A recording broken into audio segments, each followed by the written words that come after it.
We're going to read another Commander Toad book today. This one is Commander Toad in Space, and these are written by Jane Yolen, and all of her characters are frogs and toads.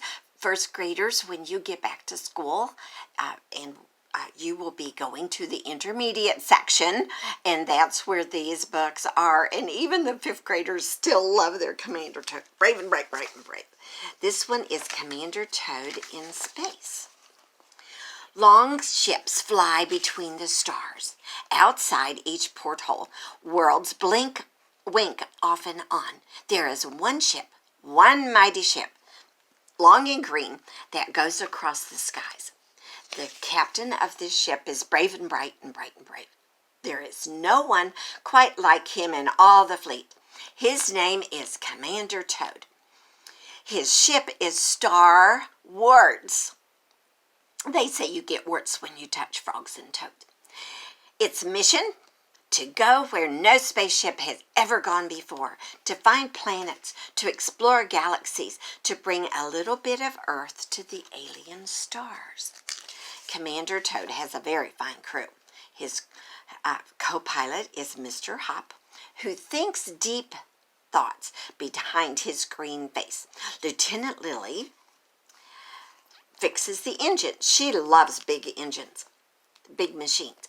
And young Jake Skyjumper reads the maps and plots the way from star to star. But the leader of them all is Commander Toad, brave and bright, bright and brave.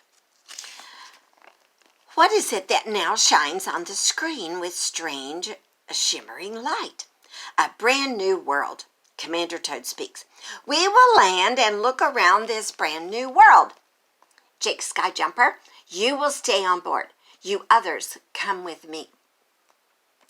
They get into their special suits and buckle on their special guns. Just in case, says Commander Toad. Lieutenant Lily smiles. She is the best shot in the whole crew.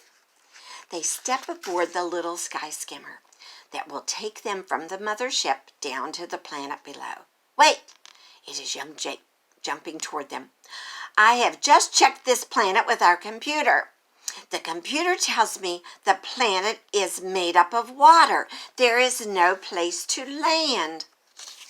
Mr. Hop shakes his head and puts his hand against his cheek, closes his eyes, and begins to think. Lieutenant Lily stops smiling. Commander Toad knows just what to do. He runs to the ship's storeroom and takes out something big and soft and green and puts it on the floor. What is that? Asks Jake Skyjumper. A rubber lily pad, says Commander Toad. Lieutenant Lily smiles. Just the thing, she says. Mr. Hop opens his eyes. They load the lily pad and a hand pump into the skimmer, and last of all comes Commander Toad. The sky skimmer leaves the mothership. It floats down light as milkweed fluff. Milkweed fluff, that would be similar to dandelion seeds that have turned white. You blow them and they all go all over the yard. Noiseless as a feather in the wind, it hovers over the watery world. Lieutenant, calls out Commander Toad, drop our lily pad, our landing pad. You will be a lily with a lily. Ha! He laughs at his own jokes. Lieutenant Lily opens the door. She shoves out the pad. It drifts down, lazily down, silently down, and with a little plop, it settles on the water. Mr. Hop lets down a rope. Then Lieutenant Lily, the lightest of them all, goes down the rope. The pump is strapped to her back. She reaches the end and flips over and holds the rope between her legs. She takes the pump from her back and starts to fill up the lily pad. Pump and pump and pump. And the lily pad is plump as a pillow. Lieutenant Lily jumps out and bounces up and down on it to test the pad. It bobs in the water and makes little waves, but it doesn't sink.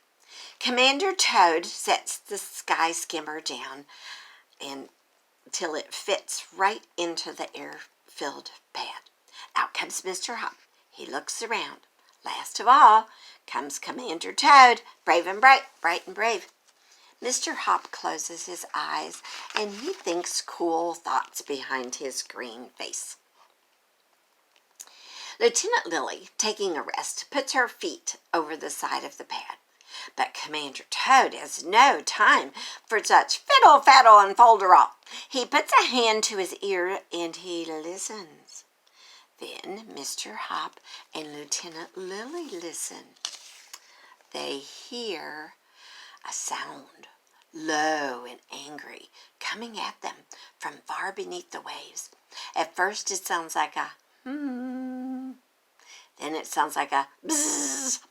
Then it sounds just like a roar with teeth.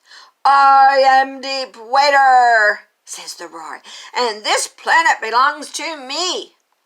Bubbles burst as loud as gunshots by the side of the pad. The roar gets closer. The roar gets louder.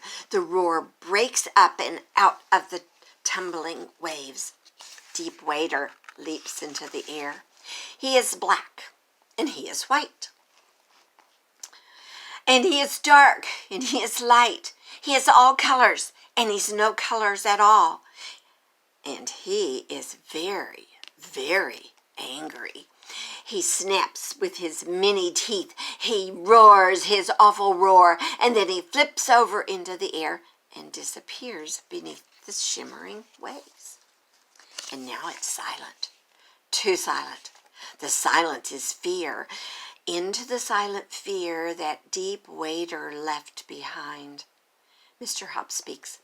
"I do not think he will be gone for long," says Mr. Hop.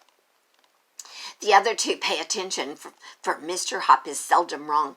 When he has thought long and hard about something, they listen, and through the silence again, they hear the low and angry bzzz, roar coming up toward them.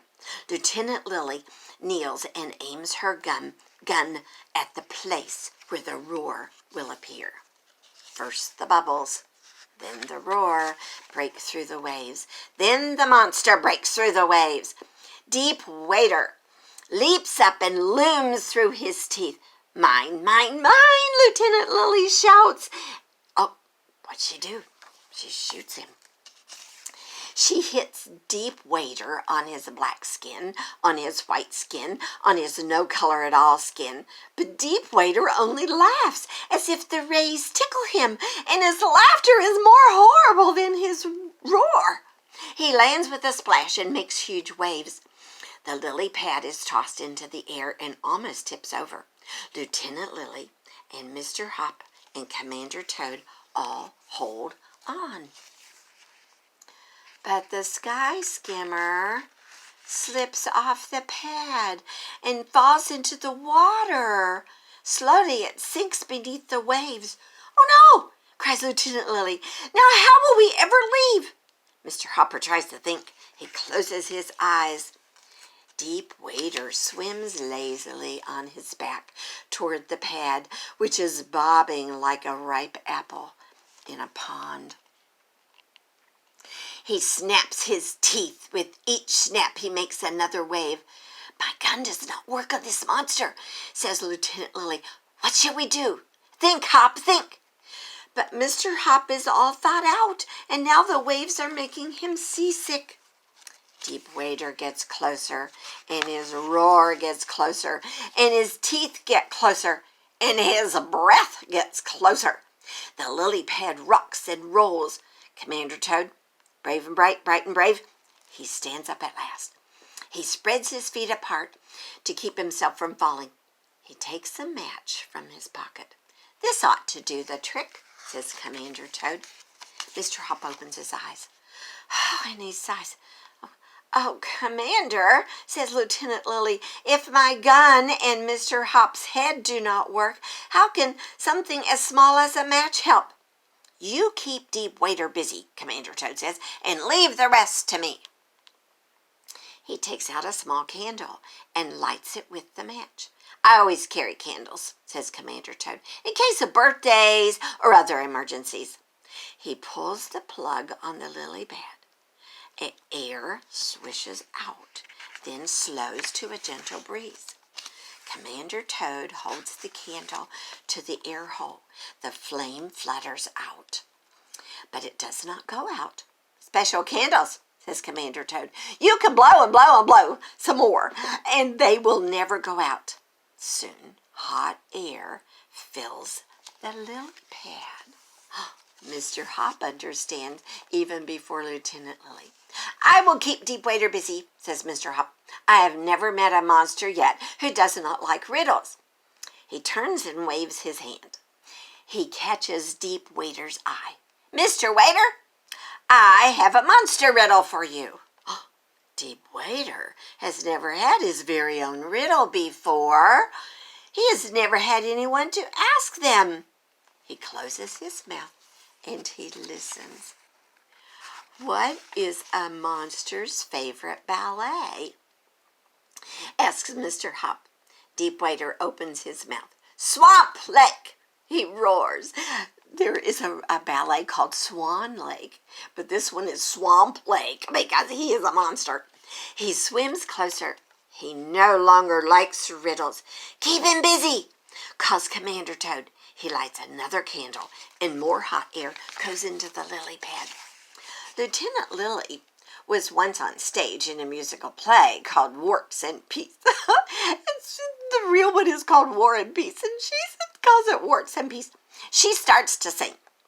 Deepwater starts to sing with her. Oh, his singing is much worse than his roar. Commander Toad lights a third candle. The lily pad gets bigger and bigger and bigger. It is a hot air balloon. It begins to float 1 inch, then 2 inches, and then a foot above the waves. No more riddles, no more songs, roars Deepwater. Lunch, here I come. And here we go, calls out Commander Toad. He puts his feet over the side and he paddles quickly in the air.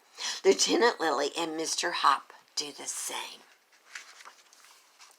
The lily pad floats faster and faster into the air. Deepwater watches his lunch float away. He leaps up and snaps his teeth, but he is too late. Commander Toad looks over the side of the lily pad. We came in peace, he calls to Deepwater's mouth. But I like you better in pieces, Deepwater says. Nice chewy pieces. He snaps his teeth again, but the pad is out of reach. Just keep paddling, calls Lieutenant Lily and Mr. Hop. And they kick some more, and the lily pad rises. The 3 space explorers look at each other. That was close, says Mr. Hop. Commander Toad agrees. But what about being brave? Asks Lieutenant Lily. Bright and brave, and all we did was run away. You cannot be brave in someone's stomach, says Mr. Hop. You cannot be brave unless you are first very much afraid, says Commander Toad. Well, I certainly was afraid, said Lieutenant Lily. And very, very brave, says Commander Toad. Keep kicking, says Mr. Hop. And they kick the lily pad all the way up to the mothership. Young Jake Skyjumper helps them on board. Then the ship takes off. Brave and bright and bright and brave, Commander Toad and his crew swing starwards into deep hopper space. Let's find some new planet, says Commander Toad. Where we won't have to be so brave, says Mr. Hop, and they all laugh. Then they leapfrog across the galaxy from star to star to star. I hope you enjoy Commander Toad.